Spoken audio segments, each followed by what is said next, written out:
తాగడం బానే ఉంది, మత్తు బానే ఎక్కుతుంది, ఊగడం బానే ఊగుతున్నారు, పొద్దునకి నీరసం వస్తుంది, లేచి మళ్ళీ హ్యాంగ్ ఓవర్ పెగ్గేస్తున్నారు. ఒక రకం పెగ్గలు కాదు, మళ్ళీ ఈ పెగ్గలకు కూడా దిక్కుమాలి పేర్లు. సరే హ్యాంగ్ ఓవర్ పెగ్గేశారు, అన్ని పెగ్గలేసి దాన్ని అలా తగలేశారు. పోనీ ఇదొక్కడు ఆగిపోయిందా? కిడ్నీలు ఇంత ప్రమాదకరమైన పరిస్థితి. డయాలసిస్ పేషెంట్లు ఉంటారు, వెళ్ళి చూడండి ఒకసారి. ఇక్కడ కానీ చిన్న మిషన్ వేసి మొత్తం రక్తాన్ని బయటికి తీస్తారు. మొత్తం రక్తాన్ని బయటికి తీసి క్లీన్ చేసి మరలా ఎక్కిస్తుంటారు. నీ రక్తం మొత్తం మిషన్ లోకి వెళ్ళి శుద్ధి అయ్యి మళ్ళీ నీ ఒంట్లోకి వస్తుంటది. అసలు పగోడుకు కూడా రాకూడదా బాధ? దాదాపు ప్రభుత్వం ఆరోగ్యశ్రీలో కొంత సపోర్ట్ చేసినా వారానికి 3 సార్లు లేదా 2 సార్లు డయాలసిస్ చేయించాల్సి వస్తుంది. అంటే నీ కిడ్నీ చేసే పని మానేస్తే మిషన్ ద్వారా నువ్వు డయాలసిస్ చేసుకోవాలి. నీ రక్తం శుద్ధీకరించే పని కిడ్నీలు చేస్తాయి. ప్రతి గంటకి ప్రతి నిమిషానికి అవి పని చేస్తూనే ఉంటాయి.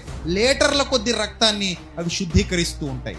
ఇవి కానీ పాడైపోయి అనుకోండి, డయాలసిస్ మొదలెట్టాలి. మీ ఒంట్లో ఉన్న రక్తం అంతా మిషన్లోకి వెళ్తుంది. మిషన్ నుంచి మళ్ళీ శుద్ధీకరించబడి ఇందులోకి వస్తుంది, మీ దేహంలోకి వస్తుంది. వారానికి ఒక్కసారికి ఆ మెటీరియల్ కొనుక్కోవడానికి, ఆ వస్తువులు, ఆ థింగ్స్ కొనుక్కోవడానికి 2500 రూపాయలు ఖర్చు అవుతుందట. ఈ 2500 వారానికి ఎంత? 5000. 3 సార్లు చేయించుకునే వాడికి ఎంత? 7500. ఒక వారానికి 7500 అయితే నెలకి ఎంత అవుతుంది?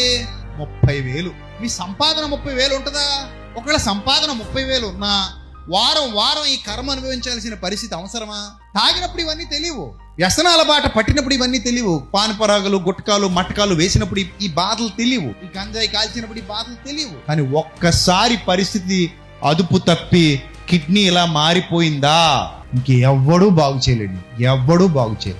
కిడ్నీలు బయట దొరకవు. ఆటోమొబైల్ షాపుల్లో కొనుక్కు తెచ్చి చేసేసుకోవడానికి. పోనీ ఎవరిదైనా ట్రాన్స్ఫర్ చేయించేసుకుందాం అంటే అంత ఈజీ కాదు. 25 లక్షల నుంచి 30 లక్షలు ఖర్చు అవుద్ది. ఉన్నాయా డబ్బులన్నీ? ఎందుకు అవసరం ఇదంతా? ఇది చేతులారా ఈరోజు యవనస్తులు చేస్తున్న పని. చెప్పేటోడు లేక వారి అవివేక హృదయం ఏమైపోయింది?